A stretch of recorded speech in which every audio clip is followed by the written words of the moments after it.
The St. Lawrence Estuary by Alex Prince and Ivan Pajovic. The purpose of this video is to hopefully educate the viewer on the status of the St. Lawrence and its estuary. This is a unique ecosystem, not only because it is the largest estuary in the world, but also because it processes 25% of the planet's fresh water. This is a flow equivalent to 12,600,000 liters per second.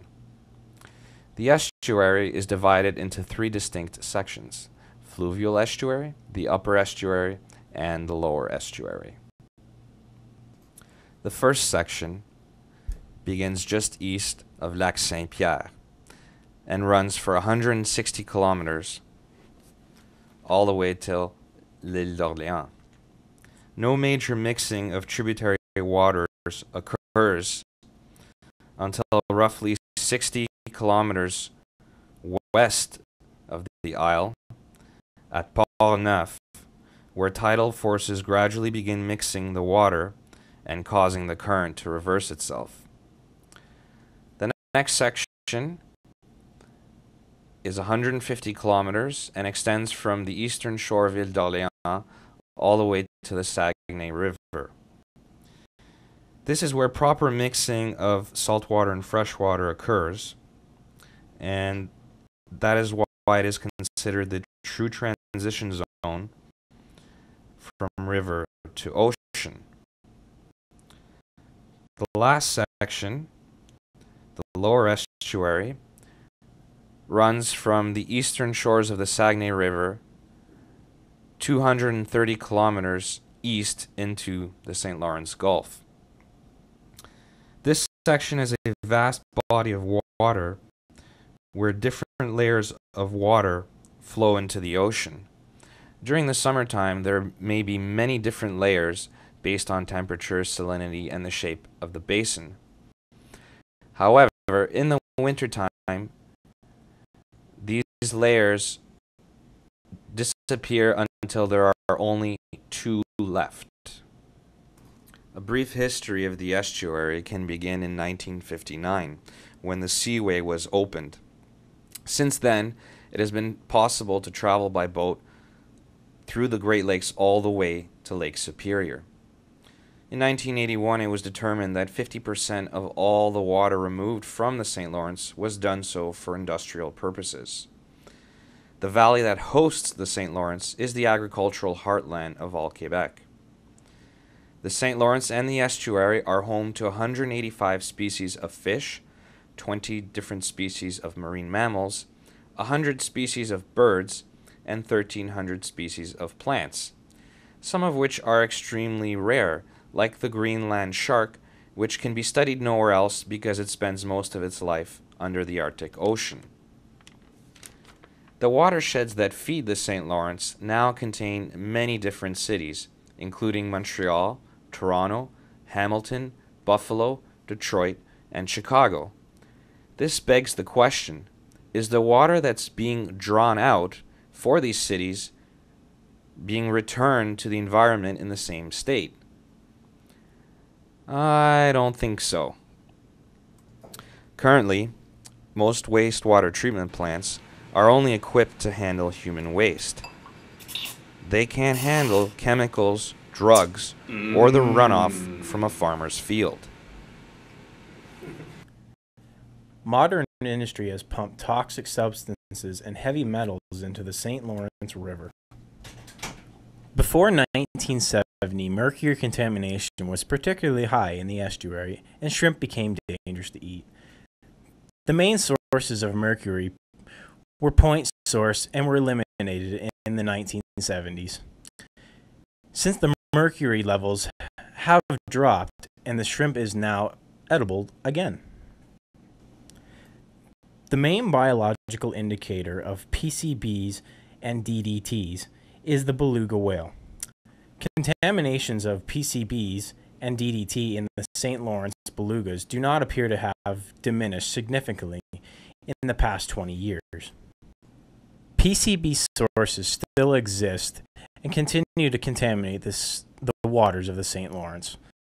These sources are sufficient in themselves to explain PCBs levels in the beluga whales, even without the inclusion of the contribution from quantities accumulated in the sediment. Belugas are often used in examples of pollution, and this is due to the process of bioaccumulation. This is where, as toxins move up the food chain, they become more dangerous and more concentrated. Due to bioaccumulation, the following mammals are in trouble. The beluga whale is in threatened status. The right whale and the blue whale are in endangered status. The harbor porpoise and fin whale are a special concern. And finally, the harbor seal is of concern as well. Tributylin, a powerful biocide that is added to paint used on merchant vessels and warships to reduce fouling by algae and adhering organisms. This product is highly immunotoxic, even more so than PCBs, for all aquatic species tested to date, including mammals. It also acts as an endocrine disruptor. TBTs are still present in organisms living in the St. Lawrence estuary, but so far their environmental toxicity remains practically unknown. Oxygen content in deep waters of the estuary appear to have diminished by 50% in less than 20 years. The phenomenon of eutrophisation is better known in lakes and rivers, yet exists in numerous bays and small estuaries that are overexposed to organic contamination, and more importantly to nutrients such as nitrogen and phosphorus from agriculture, industrial animal farms, and municipal sewage. The St. Lawrence is exposed to all of this and much more. Another problem the St. Lawrence is dealing with is the impact of invasive species. These include the purple loosestrife, the water chestnut, brown trout, trench fish, round goby, the flowering rush, and of course, zebra mussels. Why are invasive species so problematic? It is because they have a tendency to outcompete natives, and they usually have no natural predators in their new environment. As a result, their numbers explode, and they consume all of the resources in an area. To date, an estimated 163 non-native aquatic species have been introduced to the Great Lakes in the last 200 years.